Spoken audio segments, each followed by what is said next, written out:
Hello నమస్తే. ఈరోజు Abraham Lincoln రాసినటువంటి letter to his sons teacher అనే లెసన్ మనకి ఇంటర్మీడియట్ ఫస్ట్ ఇయర్ విద్యార్థులకు, అదేవిధంగా రాజీవ్ గాంధీ వైజ్ఞానిక సాంకేతిక విశ్వవిద్యాలయం RGUKT, Rajiv Gandhi university of knowledge technologies విద్యార్థులకు ప్రీ యూనివర్సిటీ కోర్సు సెమిస్టర్ 1లో ఈ యొక్క పాఠాన్ని సిలబస్లో ప్రిస్క్రైబ్ చేయడం జరిగింది. ఈ విద్యార్థులందరికీ ఉపయుక్తంగా letter to his sons teacher lesson నుంచి థీమ్, అబ్రహాం లింకన్ యొక్క వ్యూస్, తన యొక్క ఇంటెన్షన్స్, టీచర్కి ఒక తండ్రి వాళ్ళ కుమారుడికి సంబంధించినటువంటి భవిష్యత్తు, తన యొక్క క్యారెక్టర్, చదువు పట్ల ఉండాల్సిన జిజ్ఞాస, మరిన్ని విషయాలు తను అందులో కోట్ చేస్తూ టీచర్ని ఏమడిగారు ఉత్తరంలో, ఎందుకు ఒక తండ్రి తన యొక్క బిడ్డ వెళుతున్నటువంటి స్కూల్ టీచర్కి ఉత్తరం రాస్తూ తన కుమారుణ్ణి ఏ విధంగా మోటివేట్ చేయాలి, ఏ విధంగా తయారు చేయాలి, భవిష్యత్తు అవసరాలకు ఉపయోగపడే విధంగా, ఇంత ప్రామాణికత కలిగినటువంటి, ఇంత డీప్ అనాలిసిస్ ఉన్నటువంటి ఒక ఆలోచన ఒక తండ్రిగా తను చేసిన తీరు ఈ ప్రపంచంలో ఉన్నటువంటి తల్లిదండ్రులందరికీ చాలా ఆదర్శం. ఎందుకంటే ఈ పాఠం ఇండియాలోనే కాకుండా, అమెరికాలోనే కాకుండా అన్ని దేశాల్లో ఉన్నటువంటి పిల్లలు, వాళ్ళ యొక్క తల్లిదండ్రులు, వాళ్ళ యొక్క ఆకాంక్షలు ఏదైతే ఉంటాయో ఎలా ఉండాలో కూడా తెలియజేసేటువంటి గొప్ప లెసన్ ఇది. కాబట్టి విద్యార్థులే కాకుండా వాళ్ళ తల్లిదండ్రులు కూడా వినవలసినటువంటి topic Abraham Lincoln's letter to his sons teacher. ఇప్పుడు నేను ఈ టాపిక్ని బోర్డ్ ఆఫ్ ఇంటర్మీడియట్ టెక్స్ట్ బుక్లో పేజ్ నెంబర్ 2లో అబౌట్ ద లెసన్ అనేటువంటి కాన్సెప్ట్ నేను I'm going to describe and give you some clarity about. So kindly open page number 2 and get ready to understand what we're going to explore. Abraham Lincoln's letter to his son's teacher is full of optimism and values he believed in. Optimism అంటే ఆశావాదం, values అంటే విలువలు. Abraham Lincoln తన జీవితంలో విశ్వసించినటువంటి, నమ్మినటువంటి కొన్ని విలువలు ఏదైతే ఉన్నాయో అవన్నీ కూడా ఒక ఆశావాద దృక్పథంతో ఈ పాఠంలో పొందుపరిచారు ఆయన. The letter has a universal appeal. Universal appeal అంటే ఈ విశ్వమంతటికి, ఈ భూమి మీద ఉన్నటువంటి అన్ని దేశాలు, ఖండాలు, ఎక్కడైతే ఒక విద్యార్థి బడికి, కాలేజీకి, అదేవిధంగా కళాశాల నుంచి విశ్వవిద్యాలయానికి వెళుతున్నాడో వాళ్ళ యొక్క ఆలోచన విధానాలు ఎలా ఉండాలో తెలియజెప్పేటువంటి మంచి సూచనప్రాయమైనటువంటి అభిప్రాయాలు ఒక తండ్రి పాత్రలో లింకన్ ఇచ్చేటువంటి అంశాలన్నీ కూడా అందరికీ ఆమోదయోగ్యమైనవి. అందుకని ఇది యూనివర్సల్ అప్పీల్ అనేటువంటి ఎక్స్ప్రెషన్ ఉపయోగించడం జరిగింది. It shows Lincoln's passion and zeal for learning. ఇవన్నీ మనం చదివితే మనకు అర్థమయ్యేది ఏంటంటే తనకి ప్రగాఢమైనటువంటి విశ్వాసం, కోరిక, అలాగే నేర్చుకోవాలి అనేటువంటి ఒక తపన, ఇవన్నీ కూడా మనకు కనిపిస్తాయి. The purpose of education as stated by Lincoln elsewhere is to inculcate honour and character in children. చదువు దాని యొక్క ముఖ్య ఉద్దేశం ఏంటి అని ఎవరైనా ప్రశ్నిస్తే ఈ పాఠానికి సంబంధించి అబ్రహాం లింకన్ కొన్ని ముఖ్యమైన సూచనలు చేయడంతో పాటుగా, మరీ ముఖ్యంగా to inculcate honour and character అంటే ప్రతి వ్యక్తి ఆత్మ గౌరవంతో పాటుగా మంచి శీలాన్ని కలిగి ఉండాలి. అంటే సచ్చీలత ప్రధానంగా విద్యార్థులు ఎదగాలి అని చెప్పడం, ఇది ఒక వండర్ఫుల్ కాన్సెప్ట్గా ప్రతి విద్యార్థికి ఉపయోగపడే విధంగా మనం అర్థం చేసుకోవచ్చు.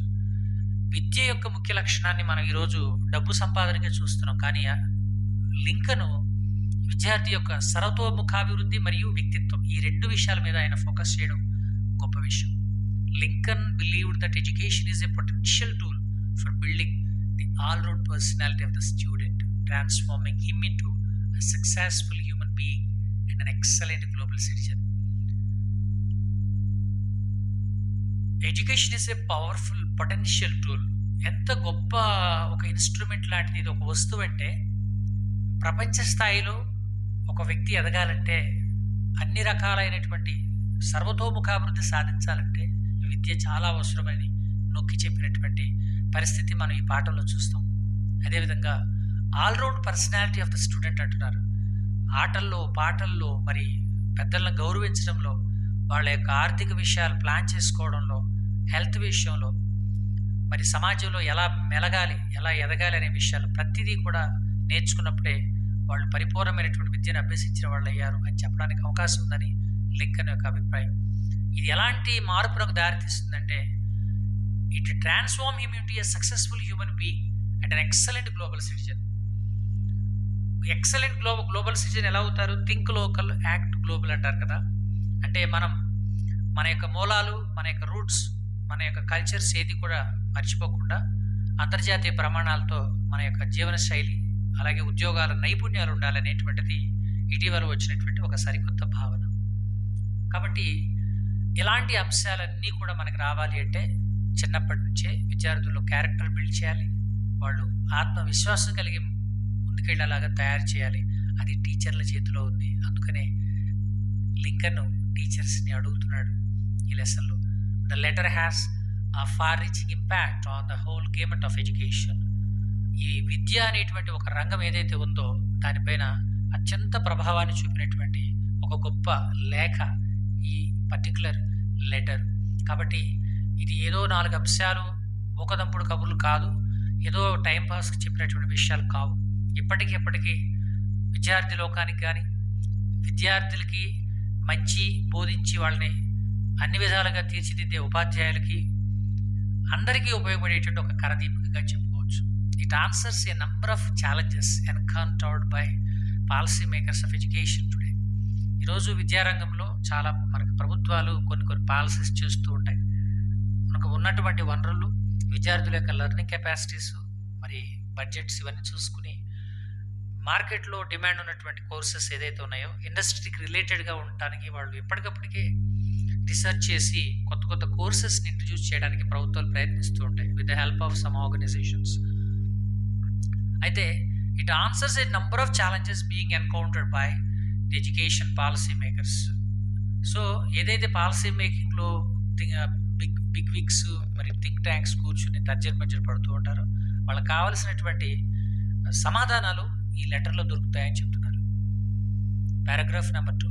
The purpose and motivation for such an inspirational letter lies in Lincoln's childhood. అసలు ఇదంతా ఎంత డీప్ రూటెడ్గా ఆలోచన కలిగి ఎందుకు ఇలా అంతర్జాతీయంగా ఆమోదయోగ్యం పొందినటువంటి ఈ లేఖ విద్యార్థులు ఇలా ఉండాలి, ఇలా తయారు చేయండి అని చెప్పారు అంటే ఆయనకి మానసికంగా ఎంత పరిపక్వత ఉంటే, తన బాల్య దశలో ఎలాంటి విషయాలు తన మనసులో ఉండి అవి నెరవేర్చుకోలేకపోవడం, అలాంటి అంశాలన్నీ కూడా తన మీద ఎంత ప్రభావం చూపించి ఉంటే ఎలా చెప్పుంటారనేది పరిశీలిస్తే బాల్యంలోనే తన యొక్క ఆ బ్యాక్గ్రౌండ్ ఏదైతే ఉందో అక్కడి నుంచే తన యొక్క ఆలోచనలు మొదలయ్యాయి. ఏదైతే తను సాధించలేకపోయాడో అవన్నీ కూడా ఇప్పుడు మోటివేషన్గా ఈ లెటర్ రాయడానికి పనికొచ్చాయి. Lincoln never had formal education. తను అందరి స్టూడెంట్స్ లాగా, విద్యార్థుల్లాగా, విద్యార్థినిలాగా స్కూళ్ళకి వెళ్ళి ఉదయం సాయంత్రం అక్కడే ఉండి, మరి పేరెంట్స్ సపోర్ట్ చేస్తే హ్యాపీగా క్యారియర్స్ తీసుకెళ్ళి మంచి ఐటమ్స్ తిని, టీచర్స్ ఆడించినటువంటి ఆటలు, వాళ్ళు పాడించిన పాటలు పాడి, మరి డ్రిల్ ప్రోగ్రామ్స్లో పార్టిసిపేట్ చేసి ఇలాంటి మంచి అనుభూతులు ఆ లింకన్ లైఫ్లో లేవట. He did not enjoy the luxury of classroom learning. తరగతి గదిలో విద్యను అభ్యసించేటువంటి ఆనంద క్షణాలు, ఒక మంచి సుహృద్భావ వాతావరణం, తోటి స్నేహితులతో కలిసి ఆడుకోవడాలు, అల్లరి చేయడం ఇలాంటివి లింకన్కి లేవు. In his entire life Lincoln had less than 1 full year of formal education. Less than 1 full year, సంవత్సరానికి 12 నెలలు అనుకుంటే లెస్ దాన్ 1 full year అంటే 5-6 నెలల్లో, 7 నెలలు, 8 నెలల్లో మొత్తానికి బడికి వెళ్ళాడు అతను. కారణాలు మనం ఈజీగా గెస్ చేయొచ్చు. ఒక విద్యార్థి బడికి వెళ్ళలేదు, చదువుకోవడానికి ఆస్కారం లేకుండా పోయిందంటే ఫస్ట్ వేళ్ళు ఎటు చూపిస్తాయి, కుటుంబంలో ఆర్థిక పరిస్థితి బాగాలేదు, తల్లిదండ్రులు పోషించడానికే భారమైంది కాబట్టి పిల్లల్ని బడికి పంపించడం కష్టం. ఇలాంటిది 1970-80 దశకాల్లో 90ల్లో బాగా కనిపించేది మన గ్రామీణ భారతదేశం. కానీ ఇప్పుడు ఆ పరిస్థితి లేదు అనేటువంటిది నా అభిప్రాయం. లింకన్ మరి ఆనాడు తన యొక్క బాల్య దశలో ఇలాంటి కటు చేదు అనుభవాలు కలిగి ఉన్నాడు. పరిస్థితులు అలాంటివి. In his entire life Lincoln had less than 1 full year of formal education. His father was an illiterate shoe maker who needed Lincoln's help on the farm. Lincoln యొక్క తండ్రి వాళ్ళ నాన్నగారు ఆయన చెప్పులు కుట్టేటువంటి వృత్తిగా ఉన్నటువంటి ఆయన మరి దాంతో చాలని ఆదాయంతో పిల్లలు పోషించడం కష్టం కదా. అలాంటి పరిస్థితిలో ఆయన పిల్లల్ని లాక్కొచ్చారు, సాకారు. To help pay the bills his father rented Lincoln's labour to neighbours which was a common practice at the time. అప్పట్లో వాళ్ళకి పిల్లలు వాళ్ళకి సంతానమే ఒక సంపదగా భావించే పరిస్థితి ఉండేది. వేరే వాళ్ళకి నీడు ఉన్నప్పుడు ఈ పిల్లల్ని వాళ్ళకి అవసరార్థం పంపించి పనులు చేయించి కొంత అమౌంట్ పేరెంట్స్ తీసుకున్నది. ఇంచుమించు ఇప్పుడు కూడా చైల్డ్ లేబర్ అనేటువంటిది మనకి ప్రివేల్ అయింది. Similarly earlier parents would use the services of the kids even though it was not their intention to suppress the kids, but still they had to do as they were desperately in need of money in order to operate the family's regular affairs and chores of domestic requirements. వాళ్ళ father అలా తన యొక్క సర్వీసెస్ను ఉపయోగించే విధంగా చేసి money కొంత gain చేసుకుంటూ వచ్చారు. Abe's stepmother encouraged his quest for knowledge. So stepmother అంటే మీ అందరికి తెలిసిందే, తన తల్లి చనిపోయిన క్రమంలో తండ్రి మరొక వివాహం చేసుకుంటే వచ్చినటువంటి వాళ్ళ యొక్క స్టెప్ మదర్ ఏదైతే ఉందో ఆమె మొత్తానికి పార్షియాలిటీ చూపించకుండా సాధారణంగా రెండో పెళ్ళి అంటే మొదటి భార్య పిల్లల్ని రెండో భార్య సరిగ్గా చూడదు అనేటువంటిది ఒక నానుడి. అది కాదు అని ఇక్కడ మనకు ప్రూవ్ అవుతా ఉంది. ఆమె ఏం చేసేదంటే ఇతని యొక్క క్వెస్ట్ ఫర్ నాలెడ్జ్ అంటే అన్వేషణ, క్వెస్ట్ అంటే అన్వేషణ, నేర్చుకోవాలి ఏదో అనేటువంటి తపన ఉంది ఆమె పసిగట్టి తనని ప్రోత్సహించింది. Books were scarce on Indiana frontier. అప్పట్లో పుస్తకాలు ముద్రణ తక్కువ, ఆదరణ తక్కువ, చదివే వాళ్ళు సంఖ్య తక్కువ. కారణం పేదరికమే. అమెరికా కూడా అప్పుడు చాలా మటుకు పేదరిలో ఉన్నటువంటి పరిస్థితి మనం గమనించాల్సి ఉంది. ఎందుకంటే లింకన్ 1860లో యునైటెడ్ స్టేట్స్కి ప్రెసిడెంట్గా 16వ ప్రెసిడెంట్గా ఆయన ఎన్నిక కాబడ్డారు. అంటే 1860 అంటే మీరు గమనించండి, ఇప్పుడు 2024 అప్పట్లో ఇప్పుడు $US వాల్యూ మనకి చాలా ఇంటర్నేషనల్గా మార్కెట్లో దాని హవా ఎక్కువ అని మనకు తెలిసినప్పటికీ అక్కడ కూడా ఆ పర్టికులర్ ఇయర్స్లో చానాళ్ళుగా పేదరికం కుట్టుమిట్టాడింది. ఆ పరిస్థితుల్లో అన్ని రంగాల్లోనూ అనుకున్నంత స్థాయిలో అభివృద్ధి అయితే లేదు, అది మనకి ఇక్కడ స్పష్టంగా తెలుస్తుంది. Books were scarce on Indiana frontier. Lincoln borrowed books from clergymen. Clergymen అంటే మనకి అప్పట్లో క్రిస్టియన్ కంట్రీ కాబట్టి క్రైస్తవ మఠాధిపతులు ఉండేటువంటి, ఉదాహరణకి మనం చర్చెస్ అనుకుందాం, అందులో బోధన చేసేటువంటి గురువులు. ఆ clergymen teachers and even the passers by and read them. చూడండి, లింకన్కి సహాయం చేసిన వాళ్ళలో ముఖ్యంగా ఈ చర్చ్ ఫాదర్స్ ఉన్నారు, క్లర్జీమెన్ ఉన్నారు, అలాగే టీచర్స్ ఉన్నారు, మరియు పాసర్స్ బై అంటే పాదచారులు, అటుగా వెళ్ళేవాళ్ళు. ఎందుకంటే వాళ్ళ నాన్నగారు చెప్పులు కుట్టే వృత్తిగా కలిగిన వారు కాబట్టి మొత్తానికి తండ్రి గారి దగ్గర కూర్చున్నప్పుడు అటుగా వెళ్ళేవాళ్ళు చూసి ఇతని యొక్క ప్యాషన్, కోరికను గమనించి they got motivated and gave him some support in the form of books. Hence Lincoln conceived a different kind of education for the future kids of America. అమెరికాలో వచ్చేటువంటి రాబోయే బాలల కోసం, భవిష్యత్ తరాల కోసం ఎడ్యుకేషన్ ఎలా ఉండాలి అనేటువంటి దాని మీద ఒక అవగాహనకు వచ్చి తను ఒక ప్లాన్ ఏర్పరచుకున్నాడు. ఈ న్యూ అంటే KNOWకి రెండో రూపం ఇది. న్యూ అంటే అతను తెలుసు that education is incomplete without the practical knowledge of wars, tragedy and sorrows. అసలు విద్య అనేటువంటిది సరాసరిగా ప్రతి వ్యక్తికి అనుభవపూర్వక నైవేద్యం అంటాం. అనుభవపూర్వకంగా ఏ విషయాన్నైనా గమనిక లేకపోతే, స్వీయ అనుభవం లేకపోతే కేవలం బోధన ద్వారా ఏ వ్యక్తి సంపూర్ణంగా నేర్చుకోలేడు అనేటువంటిది తనకి ఉన్నటువంటి స్పష్టత. కాబట్టి యుద్ధాల యొక్క తీరుతెన్నులు తెలుసుకోవాలి. నాలెడ్జ్ ఆఫ్ వార్స్, ట్రాజిడీ అంటే దయనీయమైనటువంటి పరిస్థితి, ఒక రకమైనటువంటి సాడ్నెస్, విచారకరమైనటువంటి పరిస్థితులు. అదేవిధంగా సారోస్, ట్రాజిడీకి సినానిమ్స్గా వాడేవి. యుద్ధాలు, వాటి వల్ల వచ్చేటువంటి ప్రభావాలు, దానివల్ల వచ్చే నష్టాలు, ఇవన్నీ కూడా ప్రాక్టికల్గా తెలియాలి. Knowledge remains static unless one masters it's wide range of applications in life. జ్ఞానము దానికి ఉన్నటువంటి పరిధిని బట్టి అన్ని రకాలుగా కూడా ఉపయోగించబడాలి. అప్పుడు మాత్రమే అది సంపూర్ణమైన విద్యగా పరిణమిస్తుంది, మరి అది ఉపయోగపడుతుంది. లేకపోయినట్లయితే దానివల్ల ప్రయోజనం లేదు. అది కేవలం స్టేటిక్ అంటే నిశ్చలంగా ఉండిపోతుంది. అంటే విద్యార్థులు నేర్చుకునేటప్పుడు కేవలం పరీక్షల కోసమే కాకుండా దానిని అప్లై చేయగలగాలి జీవితంలో. ప్రతి సిద్ధాంతాన్ని, ప్రతి అనువర్తిత విషయాలను కూడా ప్రోధి చేసుకుని మానసికంగా ఆలోచించేసి అన్ని విషయాల పట్ల సమగ్ర అవగాహన ఉండాలి అని చెప్తున్నాడు. Education should help the child replace indecision and doubt with confirmation and confidence. Indecision అంటే నిర్ణయం తీసుకోవడంలో జాప్యం చేయడం. ఇండెసిషన్ ఒక నిర్ణయం చేయడంలో చాలా మందికి అనుమానాలు ఉంటాయి. రెండోది డౌట్, అంటే ఇది కూడా దాని సినానిమస్గా అనుమానం, పెరిపోతుంటాం. విద్యార్థులకి ముఖ్యంగా ఉండకూడని అంశాలు రెండు చెప్పాడు ఆయన. ఇండెసిషన్ క్వాలిటీ ఉండకూడదు, డౌట్ అనేది జీవితంలో ఉండకూడదు.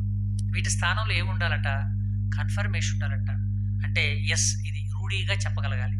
రెండు, కాన్ఫిడెన్స్, నమ్మకం ఉండాలి. ఇండెసిషన్ స్థానంలో కన్ఫర్మేషన్ రావాలి, డౌట్ స్థానంలో కాన్ఫిడెన్స్ అంటే నమ్మకం ఉండాలి.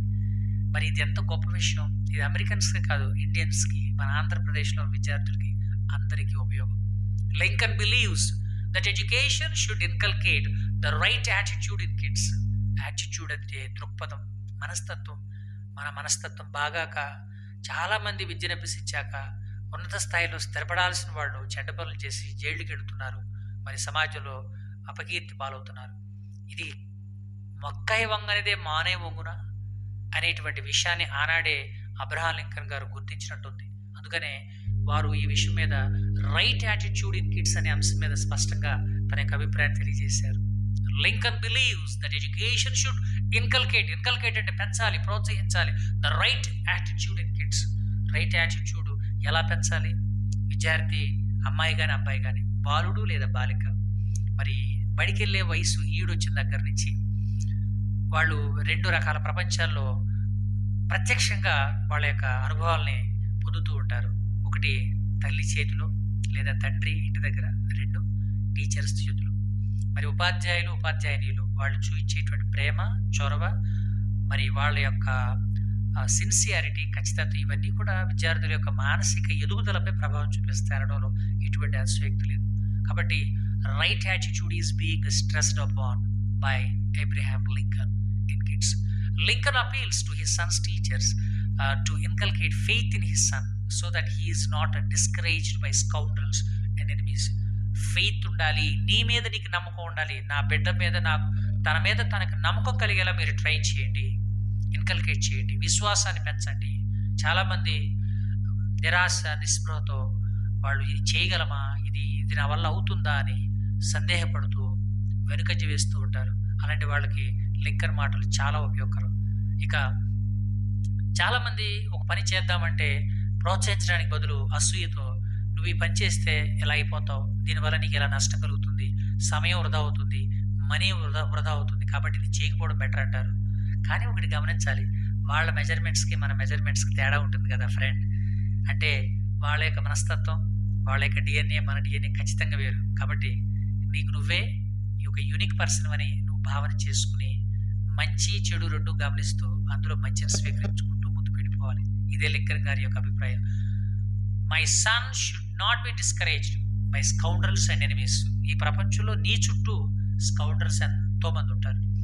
స్కౌండ్రల్స్ అనే వాళ్ళకి వేరే వాళ్ళ యొక్క ఎదుగుదల అనేటువంటిది గిట్టదు. కాబట్టి వాళ్ళు ఎలా ట్రీట్ చేస్తారంటే they treat others badly and has no moral principles. Moral principles లేని వాళ్ళు మనకి సలహా ఇచ్చినప్పుడు దాన్ని పాటించవలసిన అవసరం ఏముంది? ఈ రకమైనటువంటి ఒక స్థిర బుద్ధి, అవగాహన మనకు వస్తే ఆటోమేటిక్గా we can filter out the people who are cunning and scoundrels. We can just brush them aside. We do not have to think about them in life.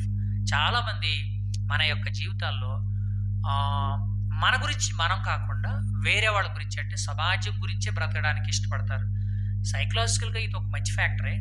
ఎందుకంటే సమాజంలో మనిషి భాగం కాబట్టి ఆమోదయోగ్యంగా బ్రతకాలి. కానీ ప్రతిదీ వేరే వాళ్ళు ఎలా ఏమనుకుంటారు అంటే నీ యొక్క పరిస్థితిని నువ్వు విస్మరించి, నీ పరిధిని విస్మరించి, నీ యొక్క స్థితిని, స్థాయిని విస్మరించి వేరే వాళ్ళ గురించి ఆలోచించడం మొదలు పెడితే నీకు సంబంధించిన నీ ముఖ్యమైనటువంటి క్షణాలు మృగ్యమైపోతాయి. మిత్రమా, గమనించు.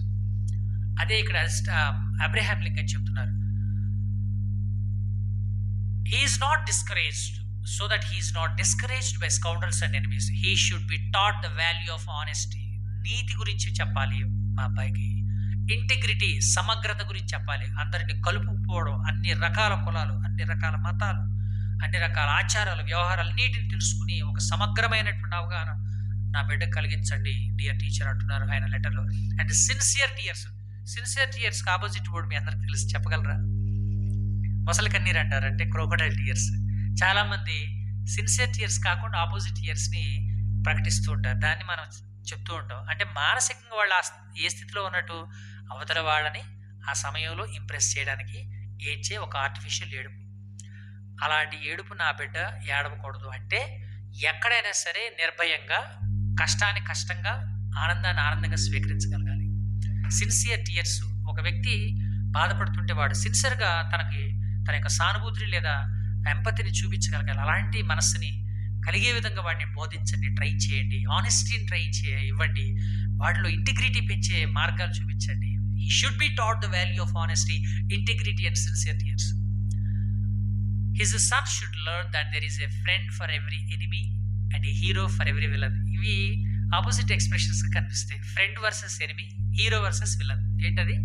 Friend versus enemy, hero versus villain. అంటే ఆయన ఏం చెప్తున్నారంటే, జీవిత పరిణామ క్రమంలో ఒక వ్యక్తి 100 ఏళ్ళు బ్రతుకుతాడు అనుకుంటే, ఈ సంవత్సరం సడన్గా నీకు ఎనిమీస్ తయారయ్యారనుకుందాం. నీ యొక్క ఆలోచన విధానం కావచ్చు, లేదా ఇది మరొకటి. అంత మాత్రాన నీ జీవితం ఇంకా అయిపోయింది, మటాష్ అయిపోయింది అనుకోవడానికి లేదు. తనలో ఒక మంచి పాజిటివ్ థింకింగ్ని డెవలప్ చేయండి. ఇప్పుడు ఎనిమీస్ ఉన్నా కూడా ఒకవేళ ఒక స్వీయ తప్పిదమైతే దాన్ని సరిదిద్దుకుంటే ఎప్పటికైనా స్నేహితులు కూడా వస్తారు. ఆ విషయాన్ని అతను బోధించండి. అదేవిధంగా ప్రతి విలన్కి స్థానంలో హీరోస్ కూడా ఎంటర్ అవుతారు. నిన్ను ఈరోజు డిస్కరేజ్ చేసేవాళ్ళు, నిందించేవాళ్ళు, విమర్శించేవాళ్ళు స్థానంలో నిన్ను పొగడ్తలతో ముంచెత్తేవాళ్ళు, నిన్ను మంచి మంచి జ్ఞాపికలతో చక్కని ఫెలిసిటేషన్ చేసేవాళ్ళు కూడా లైఫ్లో వస్తారు. నీ యొక్క సక్సెస్ని చూసి చాలామంది నిన్ను మనస్ఫూర్తిగా అభినందించే వాళ్ళు వస్తారు.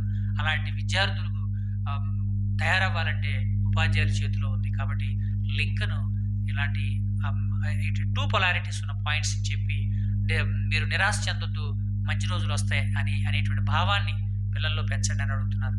He must learn to be gentle with the good and tough with the rude. Gandhi గారు మనకేం చెప్పారంటే, ఒక చెంప చూపిస్తే రెండో చెంప చూపించమన్నారు. కానీ అబ్రహాం లింకన్స్ వ్యూ పాయింట్ ఇక్కడ ఏంటంటే, ఎవరైనా సాహసోపేతంగా మాటలతో కానీ చేతులతో కానీ రూడ్గా బిహేవ్ చేస్తారనుకోండి మీ పట్ల, మీరు కూడా అలాగే బిహేవ్ చేయాలి అంటున్నాడు ఆయన. అలాంటి మనస్సుని ప్రిపేర్ చేయండి. ఒకవేళ వేరే వాళ్ళు మంచిగా మీతో బిహేవ్ చేశారు, చక్కగా మిమ్మల్ని ట్రీట్ చేశారు, మర్యాదగా నడుచుకున్నారు మీతో, మీరు కూడా మర్యాదగా ఉండండి. ఇలాంటి ఒక మంచి లక్షణం, బ్యాలెన్స్డ్ మైండ్ సెట్ని, వైఖరిని నా బిడ్డలో మీరు పెంచండి. దిస్ ఇస్ మై రిక్వెస్ట్ అంటున్నారు.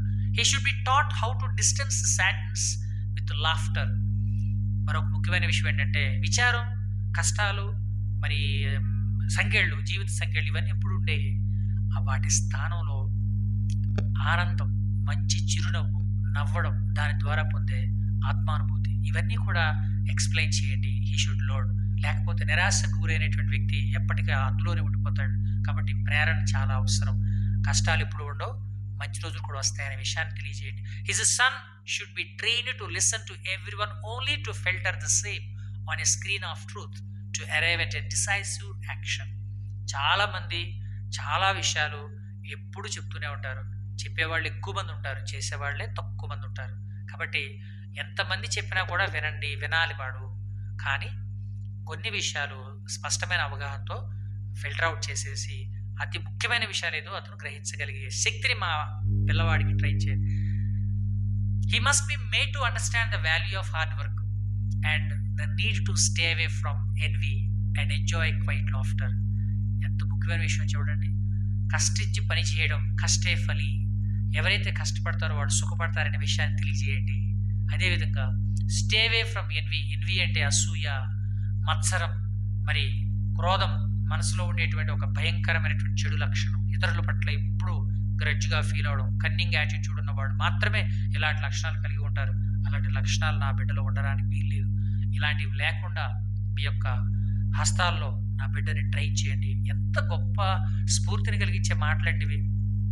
ఎవరిస్తారండి ఇంత డీప్ అండర్‌స్టాండింగ్? సాధారణంగా అందరూ మా అబ్బాయి క్లాస్‌లో ఫస్ట్ వచ్చాడా, చప్పట్లకి కొట్టారా, దండేశారా ఇంతవరకు ఆలోచిస్తున్నారు తప్ప, క్యారెక్టర్ బిల్డ్ చేయండి. తనలో ఉన్నటువంటి నైపుణ్యాలు పెంచుతూ భవిష్యత్తులో వచ్చేటువంటి అన్ని రకాలైనటువంటి సమస్యలకి తను ఒక దిక్సూచిలా ఎలా ఉండాలి అనే అంశాన్ని ఏ తల్లిదండ్రులు ఆలోచిస్తారు? ఉంటారు, లేకుండా ఉండరు. వారిలో అలా ఉండడానికి కారణం అబ్రహాం లింకన్ లాంటి థాట్స్ ఉండటం మంచి విషయం. అలాగే on a screen off truth to arrive at a decisive action. చాలా రకాల మనకి ప్రశ్నలు ఉంటాయి. అందులో ఏది సూటబుల్లో కరెక్ట్గా దాన్ని మనం గెస్ చేసి దాన్ని ఫిల్టర్ అవుట్ చేసి నిర్ణయం తీసుకునే శక్తిని వాళ్ళు ప్రోధి చేయాలి ముందు నుంచి అనే విషయాన్ని లింకన్ చెప్తున్నారు. He must be made to understand the value of the hard work and the need to stay away from envy and enjoy quiet laughter. జీవితాన్ని జీవితంగా గడపాలి. ఎంతకాలం ఇది పర్మనెంట్ కాదు. అట్లాగని చెప్పేసి సోమరిగా ఉండకూడదు, అలాగని చెప్పేసి బాధపడుతూ ఉండకూడదు, అలాగని చెప్పేసి బాధ్యత రాహిత్యంగా ఉండకూడదు. కష్టపడే మనస్తత్వం డెవలప్ చేసుకోవాలి. అలాగే one must stay away from envy, ఇతరుల పట్ల అసూయ ద్వేషాలు లేకుండా ఉండాలి. ఇక లైఫ్ని సాధ్యమైనంత మేరకు మంచి సెన్స్ ఆఫ్ హ్యూమర్తో ఒక ఆనందకరమైనటువంటి వాతావరణంలో మెలిగేలాగా మానసిక ఉల్లాసాన్ని పొందుతూ ఉండాలి. At the end Lincoln appeals to the teacher neither to be too gentle nor too harsh. చివరికి మరి ఇవన్నీ చెప్పాలంటే మీరు నేను అనుకున్నట్లుగా నా బిడ్డ మీ చేతుల్లో మీరు చెప్పేటప్పుడు అంత ప్రిపేర్డ్గా ఉంటాడో లేదో. ఆ సమయంలో మీ కోపం రావచ్చు. కోపం వస్తే మీరు 2 దెబ్బలేస్తే వాడు మళ్ళీ బడికి రావడానికి ఇష్టపడతాడో లేడో. కాబట్టి టీచర్ గారు మీకు ఒక చిన్న అప్పీల్ ఏంటంటే, నా యొక్క మనవి, వాడిని మరీ మీరు దురుసుగా కాకుండా, అలాగే మరీ గారాభంగా కాకుండా, ఒక మోడరేట్గా వాడిని మీరు ఒక మంచి అట్మాస్ఫియర్లో మానసిక స్థితిలో ఉంచి ఇవన్నీ చెప్పండి. ఇలా చెప్పినట్లయితే ఇవన్నీ వాళ్ళలో ఉండి he'll definitely become an excellent human being అని ఆయన అడుగుతున్నారనమాట. After reading the letter one cannot help appreciating Lincoln's poetic style of prose. ఇందులో ఈ ప్రోజ్ అంతా కూడా పొయిటిక్ స్టైల్లో ఆయన పొందుపరిచిన తీరు చాలా అద్భుతమైనటువంటిది, శ్లాఘనీయమైందని చెప్తున్నారు. Lincoln employees various figures of speech so effectively that the prose in his letter sounds poetic in style. Prose version అయినప్పటికీ కూడా పద్య భాగం ఏదైతే ఉంటుందో రూపకాలు, ఆ విధంగా ఈ యొక్క పాఠాన్ని ఆయన పొందుపరిచారు. కాబట్టి ఇది ఎవరైనా సరే అభినందించవలసిన అంశమే. గొప్ప విషయం రచనలో, ముఖ్యంగా అలంకారాలు అంటాం మనం, దాన్ని ఇంగ్లీష్లో ఫిగర్స్ ఆఫ్ స్పీచ్ అంటారు. అలాంటి ఫిగర్స్ ఆఫ్ స్పీచ్ ఇక్కడ ఆయన ఉపయోగించారు. The letter is replete with lots of antithetical and epigrammatic sentences. Antithetical అంటే 2 ఆపోజిట్ వర్షన్స్. ఇప్పుడు అంటే ఎవ్రీ ఫ్రెండ్ వర్సెస్ ఎనిమీ, మరి crooked dedicated leader, crooked politician, ఇలాంటి ఎక్స్ప్రెషన్స్ వచ్చాయి మనకి. అట్లా అంత ఎఫెక్టివ్గా భావ ప్రసరణతో ఉపయోగించడం అతని యొక్క రచనా శైలికి స్ఫూర్తిని కలిగించే విధంగా ఉండటం గొప్ప విషయం. It contains dozens of maxims of astonishing insight. Maxims అంటే కొటేషన్స్ లాంటివి, అస్టానిషింగ్ అంటే ఆశ్చర్యాన్ని కలిగించేవి, ఇన్సైట్ అంటే ఒక ఆలోచన రేకెత్తించే ఒక అంశం, అండ్ విజ్డమ్ విజ్ఞానం. కండెన్సర్ అంటే ఏంటంటే, కండెన్స్ అంటే ఇవన్నీ ఒక చోట దట్టించి పెట్టారు ఆయన ఇటు షార్ట్ అండ్ పిది సెంటెన్సెస్. దీన్ని పిఐటిహెచ్వై అనేదని పైది లేదా పెదై అని చదవకూడదు, పిది అనాలి. పిది అంటే ఏంటంటే క్లుప్తంగా, సెంటెన్సెస్ అంటే వాక్యాలు, క్లుప్తమైన వాక్యాలు, చిన్న చిన్న వాక్యాల్లో చాలా గొప్ప గొప్ప విషయాలన్నీ కూడా ఆయన చక్కగా ఒక పువ్వులు మాల కట్టినట్టుగా తయారు చేసి పెట్టారంట. Sentences such as for every scoundrel there is a hero, for every crooked politician there is a dedicated leader, and it is far more honorable to fail than to cheat are found throughout. ఈ లెసన్లో ఇలాంటి expressions మనకి scoundrel versus hero, crooked politician versus dedicated leader, and honourable అంటే మనం ఏదైనా సాధిస్తూ ఒకవేళ ఓడిపోతే నిర్భయంగా మంచిది, కానీ మోసం చేసి గెలవడం తప్పు అని చెప్తున్నాడు ఆయన. ఇది మన లెసన్లోకి వెళదాం నెక్స్ట్ వీడియోలోకి. This is the concept of total gist of the lesson. Friends, మీరందరూ మీ ఎగ్జామ్స్ ముందు, ముఖ్యంగా తెలుగు మీడియం చదివేవాళ్ళు చక్కగా ప్లాన్ చేసుకోండి. లెసన్ ఎలా ప్రజెంట్ చేయాలి, ఇందులో ఉన్న ముఖ్యాంశాలు ఏంటి, హ్యాండ్ రైటింగ్ బాగా ఇంప్రూవ్ చేసుకుంటే ఇట్ విల్ బి హెల్ప్ఫుల్. అలాగే ఈ చదివిన తర్వాత ఇందులో కొన్ని విషయాలు మీరు కూడా మీ భవిష్యత్తు అవసరాల కోసం ఉపయోగించండి. ఎందుకంటే మార్కుల కోసమే కాకుండా లింకన్ యొక్క అభిప్రాయాలు, వారి యొక్క ఉద్దేశాలను కూడా మనం కొంత మోటివేట్ అయితే it will be a very big impact on our think tank and perspectives will change. మరొక వీడియోలో టెక్స్టువల్ అనాలిసిస్ చూద్దాం. ఇప్పుడు లెసన్ యొక్క జిస్ట్, అదేవిధంగా ఆ కాన్సెప్ట్ అంతా కూడా ఓవరాల్ ఐడియా, సెంట్రల్ ఐడియా మనం తెలుసుకుందాం. Thank you very much.